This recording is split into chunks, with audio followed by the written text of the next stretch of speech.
Hey, thanks for joining me. I don't mean to be a jerk or anything like that, but sometimes really good artwork sucks in a comic book and just doesn't work. Um, digging through my boxes, I ran across this thing that I completely forgot that I had, and I can't remember if I've spoken about this artist before, Mike Mayhew. Um, I personally do not vibe this guy's artwork. It doesn't work for me.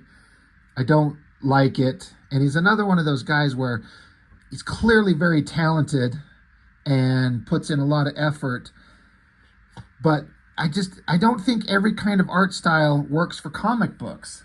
And this guy's work, I never have understood it. I guess I can't say that I know what he's been doing in recent years.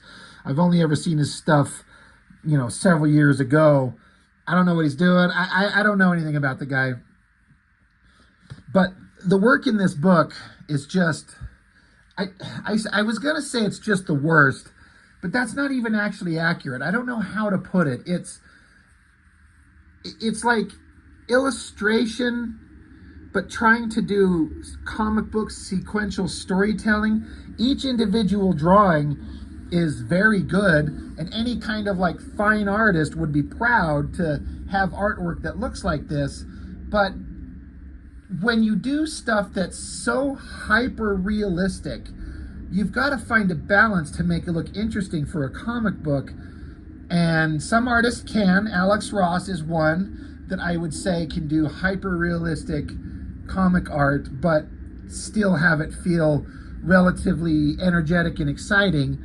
But this Mike Mayhew, at least in the work that I've seen, and again, I am not an expert on him by any means. Like, I can't speak on him as a whole. Certain artists I've followed for almost my entire life and most of that artist's career, and I can speak on what I really think about their work. But this guy, I've only seen bits and pieces of it, and I don't get it. Like this cover, for example, it's a fine illustration. The obviously the reference from an actual real physical model looks good.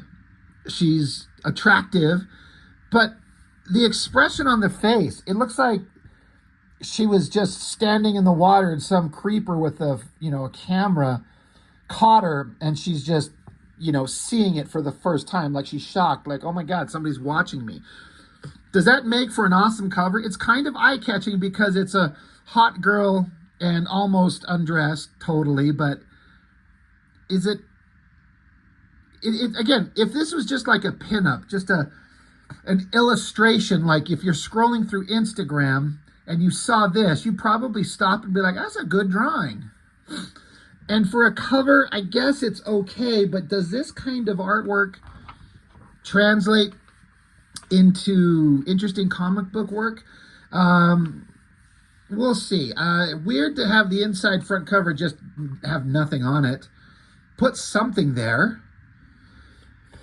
This first page, not too bad. Having hyper-realistic artwork when you're drawing like backgrounds and vehicles or old school, coal-burning trains, that's good because it's got to look right. I don't know what the balls of energy are. It looks like it transports the train away. Like, there are balls of light on the tracks, and then there's 3 of them, and then they move and form around the train. But then this is the train traveling from left to right, but then the back of the train is disappearing, but it passed through it. Already I'm not getting it. Okay, now let's start right here. Again, just as a piece of art, it's visually impactful, double page spread. You got Vampirella. Now, we all know kind of the appeal of the Vampirella character. This outfit is ridiculous, but it's like cheesy, old school kind of campy character design that's just so classic. You can't change it even if the outfit's ridiculous. It's iconic and you have to stay with it. So I'm kind of fine with that. And again, as just an illustration, like even if you just separate the two drawings, just take this top one, it's a good drawing. I assume he's got art models. I believe he does everything with pencil shading, like, pencil work and smudging it to give it those gray tones. Good drawing. I also don't know that artwork blends really well with this type of coloring, this hyper advanced computer coloring. I might like this book more if it was just his straight pencils. Maybe. I think I definitely would like it more.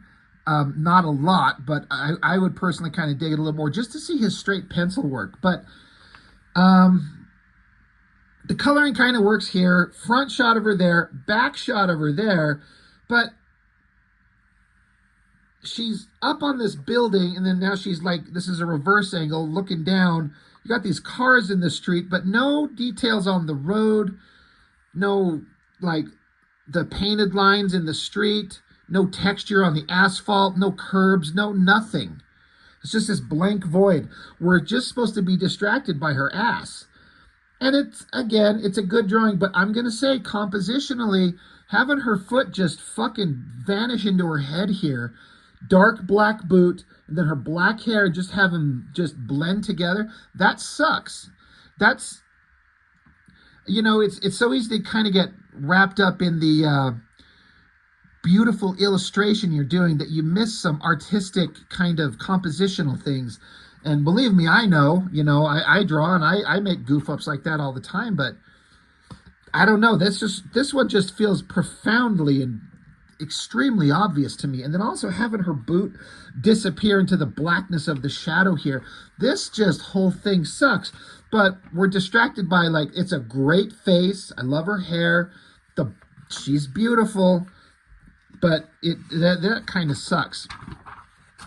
Now this is where when we don't have the hot girl to stare at and ogle, when it's just regular dudes, again, no backgrounds except a line, so she's up on a roof, and then if you see, look at the lighting on this guy, the up lighting casting his shadow, that means they're standing right next to the wall. But she's little tiny microscopic thing up there, no backgrounds, car takes off, no backgrounds. Again, all of these drawings are referenced and very totally and completely like accurate. It's photorealistic, these expressions on their faces.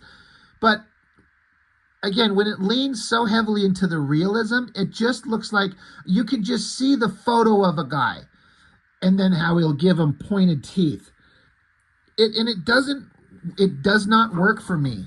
This face of that guy there, it looks like he had a guy turn, he gets a guy in a photo shoot. He says, turn, like you're looking behind you and you're surprised to see a thing. So he like kind of does the thing with his mouth, and then you translate it so exactly. It just looks like a cheap, crappy photo shoot with your Polaroid camera in your living room with your buddies. And there's nothing interesting going on here. This all sucks in terms of like exciting comic book art. It's from an illustration perspective, profoundly good. Drawing these faces really well, using the reference, getting the shadows and the anatomy. Mike Mayhew can draw. Hell yeah, he can draw. But is he a good sequential comic book artist? When was this made? God, it didn't even, like I said, didn't have anything. This is 2001. So again, this is years ago. But there's another shot of the guy. Doesn't work. Vampirella biting the guy. The car's driving. This shot of her face. Again, you can just feel the photo shoot here. That's kind of an okay shot of her. This shot there, I like the dramatic lighting. It looks kind of good, but it's just soulless to me. All the regular dudes are just boring looking everyday guys. Again, the girl's always looking good, but it doesn't hurt that it's a half naked vampire girl. It's just kind of like, I kind of just give it a pass because I'm a stupid guy who's distracted by half naked girls. I'll admit that freely, but this is all boring. But like as an individual illustration, this work would seem to me to fit better if it was like some kind of book with, it's like a novel that you read, and then there's individual images that just are put in there on occasion to show some visuals to go with the story of the book, of a novel, not sequential storytelling. You know, you got trying to get an expression on her face. So again, you point the camera at the model's face and like, okay, make an expression, you know, tell this girl, you know, bad guys are grabbing you, so scream. You know, in I can see somebody looking at this and going, well, isn't this exactly what Alex Ross does? And no, it is not. Alex Ross has a very specific, unique it factor that makes this shit work that Mike Mayhew does not have here. This guy getting stabbed in the eye with some needles of something. Vampirella is diving in the water at this guy. I guess he's a vampire. He says, "You dead, bitch. Gonna cut those pretty legs right out from under you. Gonna drain you like a hog." And then I don't know what she does here. What is in her hand? The composition of this, it looks like she's tripping and falling. Like she's like, oh, fuck, goddamn. But then it just cuts to she's, again, here's another thing I thought. People give a lot of shit to Greg Land, even myself included, for like everything he does is referenced. Even Greg Land is better. I think Greg Land's traced off shit is more dynamic and interesting than this. But, you know, people give Greg Land shit for copying images that look like it's from an adult video or a magazine. Well, how about that right there? You know, that girl's, the reference, she's jerking off one guy here while riding another guy here. Like, look at that. And it's, depending on what you're kind of looking for in a comic book, it's not a bad illustration. It's a little, I mean, it's erotic looking. It's kind of sexy, but it's also not what she's doing. She's ripping this guy's throat out. That's dumb right there. And again, I don't know where she gets this, whatever's in her hand, cutting the guy's throat. And then the shot of her jumping. I mean, she looks so skinny. I would like, just again, you just relying so much on reference, it just becomes soulless and boring. She goes into the water to get this other bad guy, and what is, did she just explode his head? Like, look at that, which I'm okay with. I can't tell. Did she grab his head and rip it off? I can't see what's going on, but I think that's what's going on, but I can't. I'm trying to see what's in her arms here. So it's violent.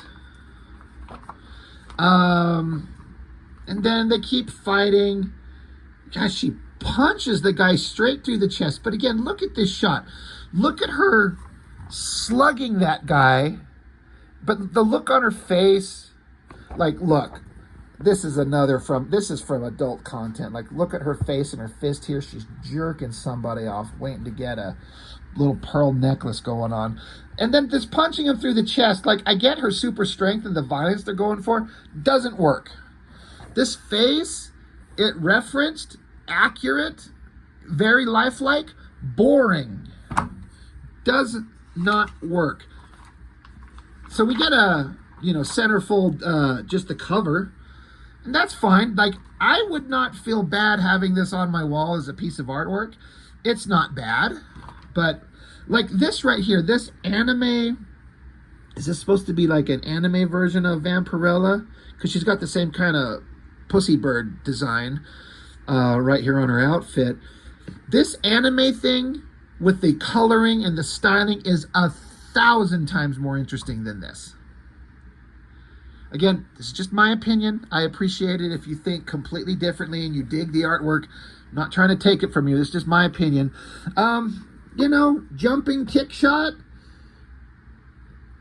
It's kind of dynamic, but again, it's when it's relying on photo reference so much, it's kind of weird and boring. Great face shot. That is a beautiful face shot right there. That looks good. Don't know if it fits with the story and the sequential storytelling that we're trying to do here. God, the look on her face as she's jump kicking is so goofy. And then more just goofy fighting. I don't know who this guy is with the dreadlocks. He calls her a mother-loving whore, so she kicks him right in the vampire testicles. No life, no energy, ridiculous looking. That face shot of the guy right there, that's kind of cool with the heavy lighting, the dark shadows. And then this shot of her kicking up. Look at that shot on her face. It's so stupid looking. That's so ridiculous. And then she kicks his head off like his brains literally go flying. Who wrote this? John Smith. Well, that could be anybody. And then look at these face shots. And she's down here like the guy whose head she kicked off. So he's still sitting back there and the blood's like spurting out the top. That's actually kind of funny. And then you got hot bikini babe lying on the ground, and God, it looks like she's only got one boob. What the hell? Is that her mutant power? Have one tit? Vampirella sits there with that goofy look on her face, like she's like, "Oh, I'm gonna get this girl. I can write a good Vampirella comic." Weird look on her face, but I know. I guess Vampirella wanted this girl to live, and she's dead, and we're supposed to care. I do not. And then just more shots of the girls lying around and some face shots. That's a good face shot there. God, I guess this girl's turning into a vampire or a demon monster, so a vampire's got to take a tiki torch, stab her to death, and then walk out on the road and hitchhike on a semi-truck. What the fuck? Oh my God.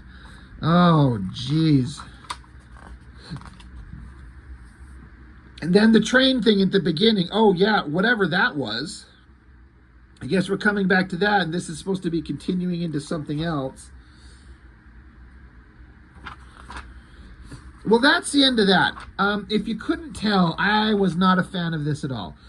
Again, the guy can draw. Like, he's got obvious talent. It's just, I do not think it works on a comic book. It's boring and stale and lifeless, and it just is. That's rough. It's hard to look at that and take it seriously. Not good. But again, if you like him, if you dig his artwork and think it's great, then I understand. We all have different tastes.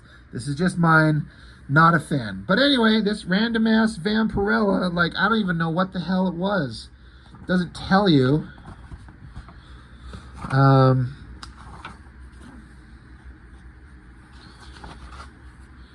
Some kind of credits of something. Oh my gosh, how many pages back?